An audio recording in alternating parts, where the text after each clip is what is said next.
Year 3, it's week 2, and this week we are going to start looking at eyes. Now, eyes are really tricky because they've got so many parts and so many different pieces that make them up. And those little details and those little pieces that make up the eye are really important to making our eyes look realistic when we draw them. There are some particular parts of the eye that I want to talk about, and I've made a handy dandy diagram to help discuss them. All of these little pieces are important, and if you don't draw them, your eyes just don't quite look right. So we're going to have a look at our little chart first, and then I'm going to talk about how to draw some eyes. Give me a sec. Okay, so this is my diagram of the eye. I got some new textures, so I went a little bit crazy with how I coloured the coloured bit. So this is the eye. When I draw the eye, I like to start with drawing the coloured bit. This bit here is called the iris. It's the coloured part. Then I go to the eyelid, which is the next section, the lower eyelid, and the tear duct. So this little bit in the middle here is where your tears come from, basically, and that is always in the center next to your nose. This bit here, the white of your eye, I just call it the white of your eye, but this is the fancy word for it. Sclera? I have no idea how to say that, but if you know how to say it and you send me a video of how to say it, I'd be very grateful. The next bit is the pupil, which is the black bit in the middle. And then lucky last, I do the upper eyelashes, which flick out, the lower eyelashes, which do the same, and the eyebrow. Remember, I'm going to upload this diagram to help you as well. This is just a quick little explanation as to what all of these things are. Hopefully it will help you with drawing your eyes. Okay, so now that we know what makes up an eye, we need to look at how we actually go about drawing it now. So when I draw something like an eye in particular, something that's got a lot of detail, that's my rubbish man, he's making noise. So when I like to draw eyes, I like to draw my lines really light. I find that this is really important, and it's a pretty tricky skill to learn. But if you can draw your lines light and sketchy, if you make a mistake, it's much easier to rub out. When I draw things like eyes in particular, I don't usually draw one big dark line. I usually draw lots of little small light sketchy lines, and I'll show you what I mean in a moment when I demonstrate. When I draw an eye, I like to start with the iris, which is the round coloured circle. This fills up most of your eye, so it seems logical to me that it's the place we start with. It just makes sense. When you draw an eye, your iris, that coloured bit, it fills up probably about half of your eye. So when we draw it, that's what we want it to look like as well. It might help you when we're doing this to actually have either a mirror in front of you or maybe a photo of another person, and you can actually look at the eye and what it's made up of and how all those details work together. For now, I'm going to demonstrate. Let's see how we go. Okay, so year 3. I'm going to work through drawing this eye for you, and we'll see how we go, okay? So I like to start with drawing the iris, like I said. Now that's the large coloured part of your eye. Remember I said that it fills up most of your eye, so this is quite a large circle. I'm going to just draw one eye on its own. See how I'm doing those really sketchy light lines that I talked about? It doesn't matter if I've got these kinds of lines because I can always rub them out later and go over them to make them a bit darker and neaten them up a little bit. If you draw light, then it is much easier to rub out later on. Then I'm going to draw an arch over the top of the eye, and that's going to be the top eyelid. So I'm going to start on one side, and I'm going to make sure that that arch that I'm drawing actually touches my iris, touches the circle. It can go over a little bit and goes all the way around to the other side. And I want them to be quite even. I want those ones to almost be in a straight line together. I've got this little bit of dodginess up there, but that's okay because I can rub that out later. So that's going to be my top eyelid. The next thing I'm going to do is I'm going to do the bottom eyelid. Now, when I draw the bottom eyelid, I usually don't actually connect it all of the way. I usually just do it a little bit, and you can make this touch your iris as well, or you can make it a little bit apart from it like I have. See how I've got a little bit of a gap here, but the iris still fills most of the eye up. Then over on this side, I'm going to draw a little semicircle, and that's going to be my tear duct. And I'm just going to leave a gap there. I don't know why I do it, I just like how it looks. You can join it all the way up if you'd like to though. The next thing I'm going to do is I'm going to do the fold of the little eyelid up here. And just a little line so that we can see the fold of the eyelid. And then I'm going to draw in the pupil. So the pupil is the black part in the middle of the iris. You need to make sure that when you're drawing this, you leave enough room that you can still see the colored part of the iris. Your pupil actually changes size. It expands and it contracts. So you can actually do it small or you can do it quite big. I'm going to pick somewhere in the middle. And I'm still using those really light, sketchy kind of lines. I find that they make it much, much easier for me to be able to do a nice drawing. And it means that if I make a mistake, it's so much easier to rub out. Now that I'm pretty happy with my eye overall, I'm going to go over the lines that I want to keep. I'm going to do these ones a bit darker, and I'm going to try and make them as neat and tidy as I possibly can. These are going to be the lines that I'm going to keep. So I'm going to do some rubbing out after this before I do the eyelashes. And I'm going to hopefully keep these darker lines, these nice neat lines that I've made. And I'm going to rub out some of those lighter sketchy ones.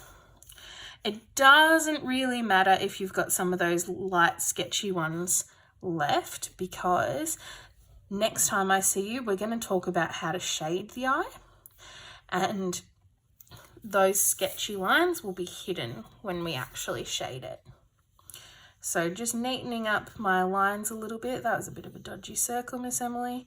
Well, I'm going to hide it, and I'm going to make my outside edge a little bit neater, and then I'm going to finish off doing the iris, and I can get my rubber out then. I would just be doing this in grey lead for now.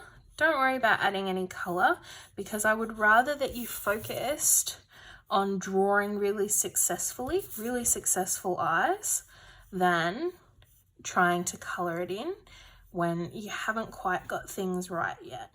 So I've neatened up my lines, and now I'm going to get my little rubber, and I'm just going to really lightly go through and rub out some of those little sketchy lines that I've got.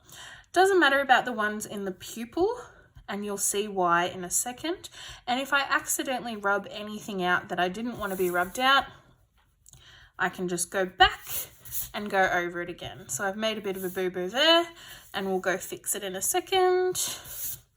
Okay, nice. So I'm just going to fix that line back up where I accidentally rubbed it out. And now I'm going to go in and shade inside the pupil to make sure that it looks nice and black and dark compared to the iris.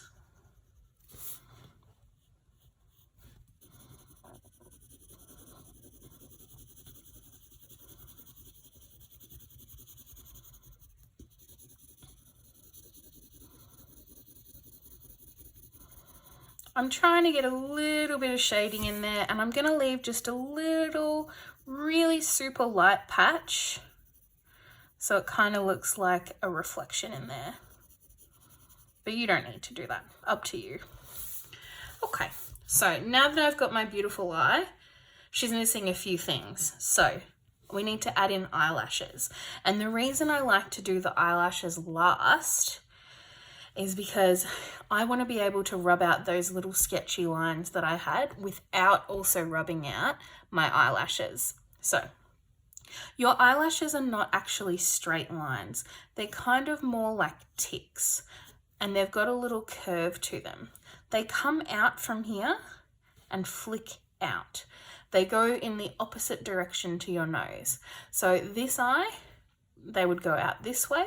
But if I was drawing the other eye that goes with him, and I'm just going to do this super quick, the tear duct would be on this side and my eyelashes would flick out the opposite way.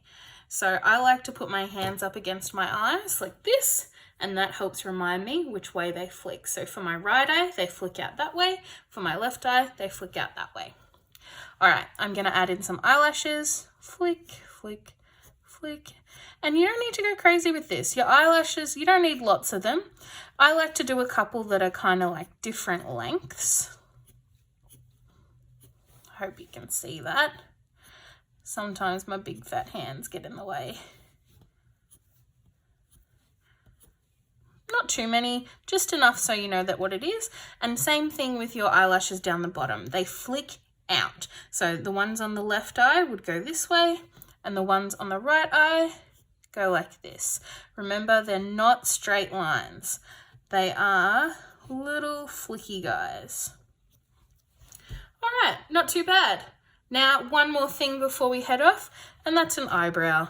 Now, when I'm drawing an eyebrow, I don't like to draw like a full box. I use just a couple of lines to help guide my drawing. So when I'm drawing an eyebrow, I like to measure where the tear duct is, draw just a little bit of a line like that, and that will tell me where my eyebrow starts. And on the other side, these eyelashes are in the way now. On the other side, I just draw a little dot that matches up with the end, and that tells me where my eyebrow is going to end. Then I just draw a really light, sketchy line to mark what shape my eyebrow is going to be. And then I use my pencil to make little hairs. Because remember, your eyebrow is not one big colored in block. It's actually made up of lots of little hairs. And I'm going to cover that sketchy line with my hairs so that it looks like an eyebrow, hopefully. Not sure this is my best eyebrow. Needs to have a bit more of a bend to it, I think, this eyebrow. It's a little bit straight. But there we go. That gives me a nice, bushy, bristly, hairy eyebrow. All right, what do you think? Not too hard. Have a go. All right, good luck year 3. Remember, the key to being a successful drawer and getting better is practice. I don't want you guys to just draw one eye. I want you to draw them over and over and over again until you absolutely nail it. If we were in class, I'd be making you do 100 probably. Now, remember that if you make a mistake, you don't need to rub it out. You don't need to rub it out. Just redraw again next to it, because if I can see that you've had lots and lots of tries and lots of attempts at drawing your eyes, that's actually really important to me, and it shows me that you're practicing, and it shows me the effort that you're putting into your work. So seeing all those little hiccups and all those little oopses and mistakes actually tells me that you're really trying and putting in effort and practicing. So those are important for me to see. If you feel like you're doing really well on just doing one eye on its own when you're drawing, you can try and draw the pair. But we'll talk more about that next week. So what I want you to do today is, on a piece of paper, just with a grey lead, practice drawing some eyes. I'm going to upload the video of me drawing an eye on its own away from this chitter chatter that I'm doing. And I'm also going to upload the diagram that I drew with the labels of the eyes. So hopefully that they will help you. Like I said, I want you to try and practice drawing your lines, your eyes, lots and lots and lots of times, okay? Until you feel comfortable and happy with what you're doing, okay? They're never going to be perfect. That's just drawing, unfortunately. But you can really improve and practice with practice and focus. So start with one eye, practice it a few times, and then as you feel more comfortable, try and do the mirror image and give your eye its friend. Let me know how you go, and don't forget to upload your work to the folders that your teachers have created for you. I actually have access to those folders on Google Drive that your teachers have made for you. So if you upload your work there, I can check it. I'll see you next time, and I can't wait to hear from you. Goodbye, Year 3.